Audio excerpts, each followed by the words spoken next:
শতাব্দীকে যখনই বলছি হ্যাঁ আসবো আমি।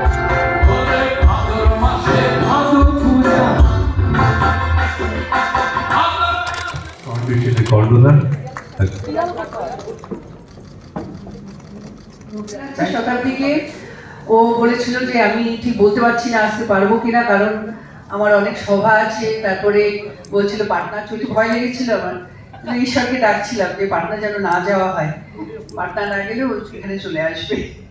তো বিশেষ করে ধন্যবাদ জানাচ্ছি যে ও যে এত ব্যস্ত একজন আমাদের সাংসদ এবং পাবলিক রিপ্রেজেন্টেটিভ, তার সত্ত্বেও ওর অনেক কাজ থাকা সত্ত্বেও আমার ডাকে এসেছে।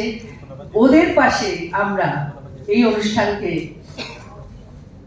সাপোর্ট দিয়েছি। নমস্কার, শুভ সন্ধ্যা। আসলে দেবশ্রী রায় ফাউন্ডেশনের এত বছরের এত কাজ, যাদের জন্য কাজ করছে, তাদের জন্য যে ভালো কাজ করছে, যে কোনো মানুষ ভালো কাজ করলে, মানুষের জন্য ভালো কাজ করে যদি তাকে 100 দেওয়া যায়, অবলা জীবের জন্য কাজ করে তাকে 1000 দিতে হয় না। সেই হিসেবে 1000 পাচ্ছে এবং আমাকে বলেছিল, আমি আসবো শুধুমাত্র যদি হঠাৎ কোনো প্রোগ্রাম না হয়। আমিও চাইছিলাম আসতে। আমি ওর ফাউন্ডেশনের সঙ্গে ফাউন্ডেশনে যুক্ত প্রত্যেককে কৃতজ্ঞতা জানাই এবং আপনাদের যারা আসলে ওকে সাপোর্ট করতে এসছেন, তার পেছনে আসলে আসল কারণটা হচ্ছে সেই অবলা জীবদের, যাদের জন্য, যাদের ভালোবাসার জন্য আপনারা আজকে এখানে উপস্থিত হয়েছেন। আমি আমার মায়ের কথা বললে আমার মনে আছে যে আমাদের বাড়ি সারা জীবনই চার পেয়ে থেকেছে। আমার কেউ যদি এসে জিজ্ঞেস করতো না যে ওর বয়স কত হলো, যখন ধরুন আমার কুকুরের বয়স 14 বছর 13 বছর, মা বলতো যে এই 10 বছর। আমার দাদা বলতো পুরো বয়স কমাচ্ছ কেন? বলতো না, বয়স কমাচ্ছে এই জন্যই। সেই লোকটা পরের উত্তরটাই হবে ও মা বেশি দিন তো বাঁচবে না। এটা আমরা শুনতে পারতাম না, মানে এইটা শোনার ভয়ের চোটে আমরা বয়স কমাতাম। তো সারা জীবন সেই আমরা বলতাম যে কুকুর মাঝের মতো কুকুরের নাম আছে, ওটা যাদের নাম তার সঙ্গে আমাদের টাইটেলটা যোগ হতো আর কি। আমি বহু বছর পর মঞ্চে উঠলাম এবং এই যে শোটা যে নামাতে পারছি, এটাই মানে ঈশ্বরের অনেক কৃপা।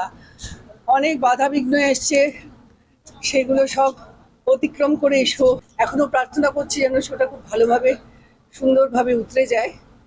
আর আমার খুব শরীর খারাপ হয়েছিল এই নাচের আগে, তাও আমি উঠে দাঁড়িয়ে নাচটা পারফর্ম করলাম এবং প্রত্যেক শিল্পীকে ধন্যবাদ জানাচ্ছি আজকে, যারা মানে কোনো তাদের ফিস নেয়নি, না নিয়ে মানে একদম ফ্রি এসছে, শুনেই যে আমি যে কজটা করছি ওদের পাশে আমরা যে সারমেয়দের জন্য করছি।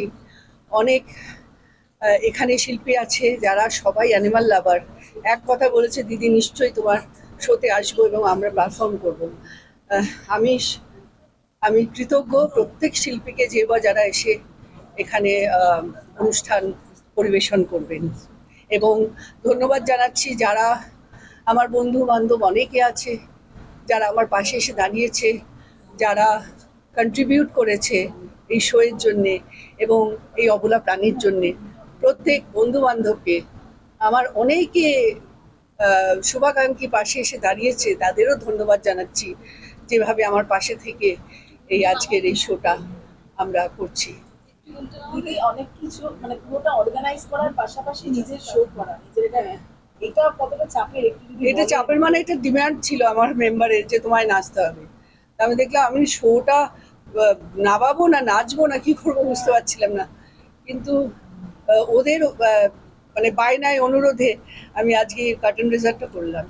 দিদি শতাব্দীর পাশে থাকছেন, এটা খুব স্পেশাল বোধহয়। শতাব্দীকে যখনই বলছে হ্যাঁ আসবো, আমি বললাম শুধু আসলে হবে না, একটা কিছু করতে হবে তোমার।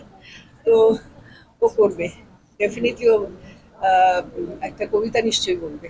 দিদি আজকে অনুষ্ঠান আর বেনুদা স্পেশালি সবসময়, সব্যসাচী চক্রবর্তী সবসময় আমার পাশে, মানে ডে ওয়ান থেকে, যবে থেকে আমি ফর্ম করেছি দেবশ্রী রায় ফাউন্ডেশন, তখন থেকেই উনি আমার পাশে আছেন। যে কোনো প্রোগ্রাম হোক, ক্যাম্পেনিং হোক, আমার সমস্তটাই পাশে আছেন।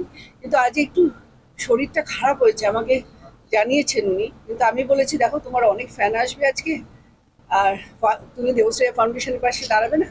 1 সেকেন্ডের জন্য হলেও এসো তুমি।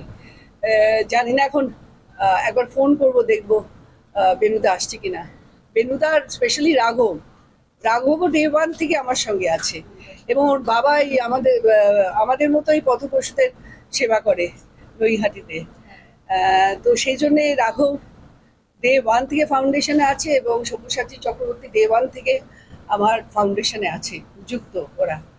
তো সামনে দুর্গাপুজোর এবছর মহালয়া তো বিভিন্ন দুর্গাদের আমরা দেখি, অনেকে তোমাকেও বসে- দেখেছি, হ্যাঁ, তোমাকেও দেখেছি। দেখেছি এবং আমরা। আজকে আমরা আবার মন্ত্রমুগ্ধের মতো আপনাকে মঞ্চে দেখলাম। কি বলবো, অনেকদিন এই যে পর এই রূপে, nostalgia। হ্যাঁ কতদিন পরই মানে বহুদিন পর ইটিভিতে করেছিলাম মহালয়া, কিন্তু বহুদিন পর করলাম আবার। আমি দেখলাম যে দুর্গাপুজো এসে গেছে, একটা ছোট্ট পিস দুর্গারই করি স্তোত্রের ওপর, সেটাই করলাম আমি। এখন মহালয়া টিভিতে দেখা হয়। খুব একটা দেখা হয় না।